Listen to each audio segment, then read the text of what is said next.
our friends and our families from that fate. And the vast majority of Washingtonians are staying home and slowing the spread, proving the power not merely of democratic government, but of individuals, families, businesses, and educators to lead in their communities during a crisis. And today, our state health officer informed me the spread of COVID-19 is likely declining in Washington state. We see this in the analysis of point-in-time data on hospitalizations, in confirmed cases and deaths from the beginning of this crisis to now. Now, we know this crisis has shaken all of us. Our difficult but necessary decisions in this fight have been painful for Washingtonians. Some of you watching right now understandably want to know when you can move on. Some Washingtonians want to know whether they'll make rent or mortgage payments. Some are families who've put weddings on hold. Workers feel the burning need to get back to the stability and pride derived from their labors. And business owners want to unlock their doors again and tell their regulars, we're back. So tonight, I'd like to talk with you about what the process of lifting COVID-19 restrictions will look like. And it will look more like a turning of a dial than the flip of a switch. We're going to take steps and then monitor to see whether they work or if we must continue to adapt. We will not be able to lift many of the restrictions by May 4th. And we will let you know when we can lift those restrictions just as soon as we know. You know, Washington's likely decline in the spread of COVID-19 is encouraging. In the coming days, we will receive additional health modeling projecting the course of this virus. And we hope it will give us cause to begin lifting certain restrictions. Now, because of the great work in our hospital system, for instance, we believe we can soon allow some elective surgeries to resume, provided health professionals have appropriate personal protective equipment. We also hope we can begin to let people take part in more outdoor recreation that is so much part of our identity as well as our physical and mental health.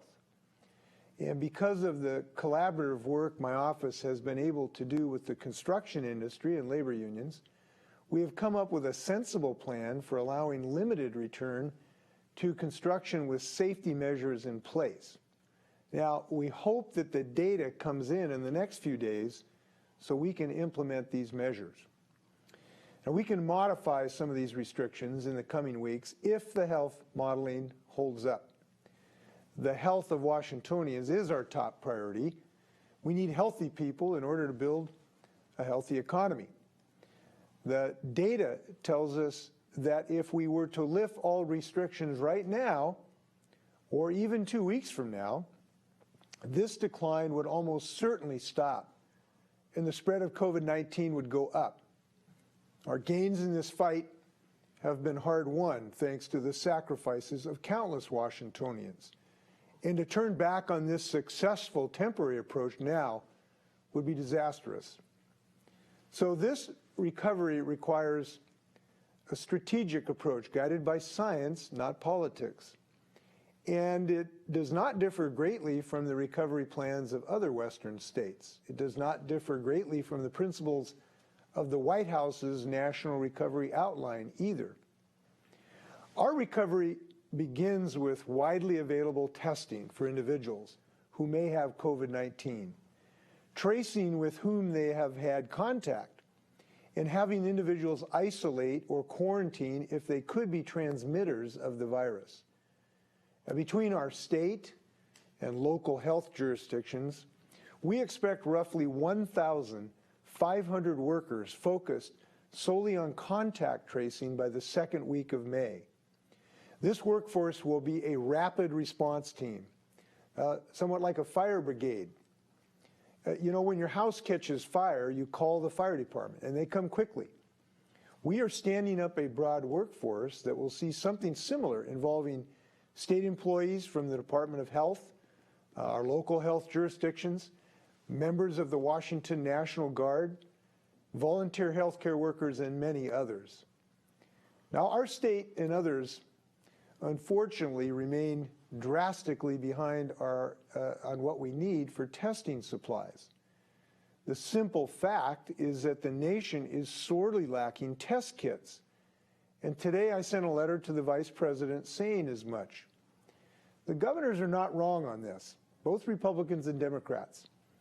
In Washington, we have more lab capacity than we have test kits, and a lack of supplies that keep us from getting everyone tested who should be.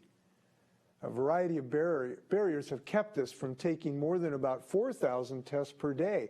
We need to be processing about 20,000 to 30,000 tests a day for our contact tracing plan to really work. We need swabs, vials, reagents, and other supplies and personnel. We're doing all we can in this state to acquire that. We need the federal government to help us more. Now, until we have a COVID-19 vaccine, workplaces are going to look much different. This will be easier for some companies and workers to implement than others. Ample physical distancing will be required. Screening, teleworking, rigorous cleaning standards, and equipment or supplies for employees will all be necessary.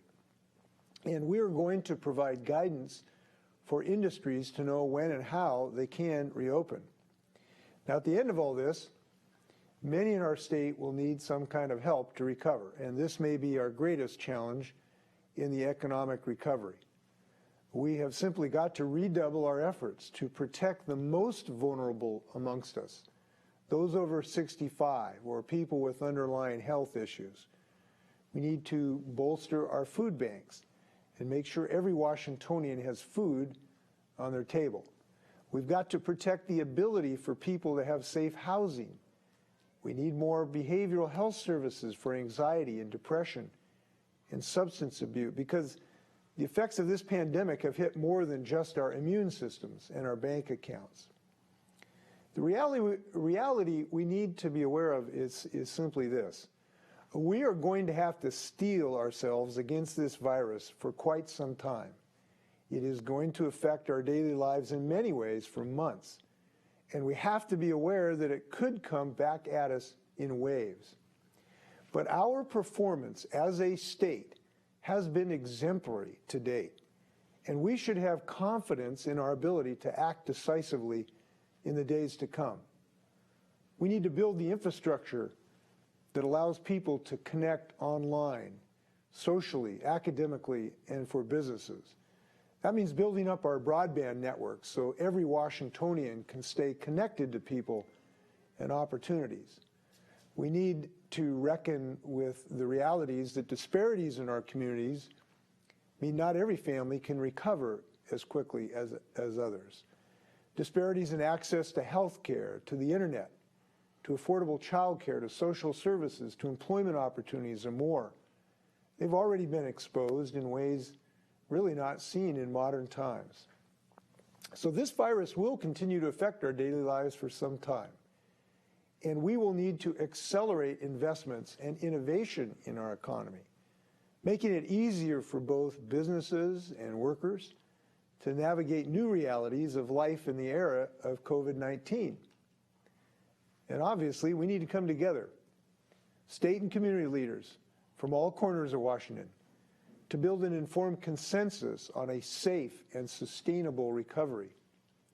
To that end, I will soon be appointing 3 leadership groups consisting of key community leaders to advise my office on the public health and healthcare system, on a passage to a return to safe work and economic recovery and reopening our businesses, and one providing social supports to the most vulnerable of those affected by COVID-19.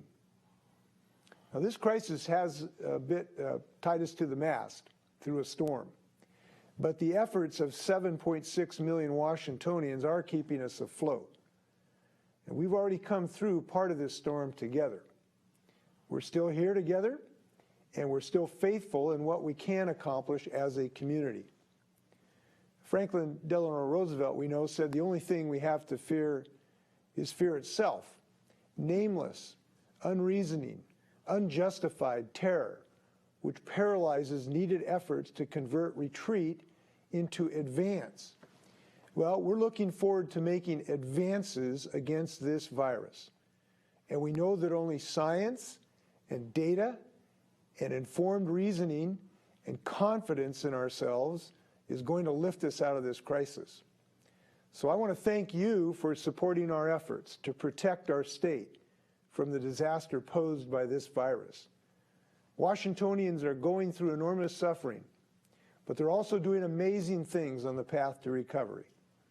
So stay home and stay healthy, wash your hands, and we'll talk again soon. Thanks.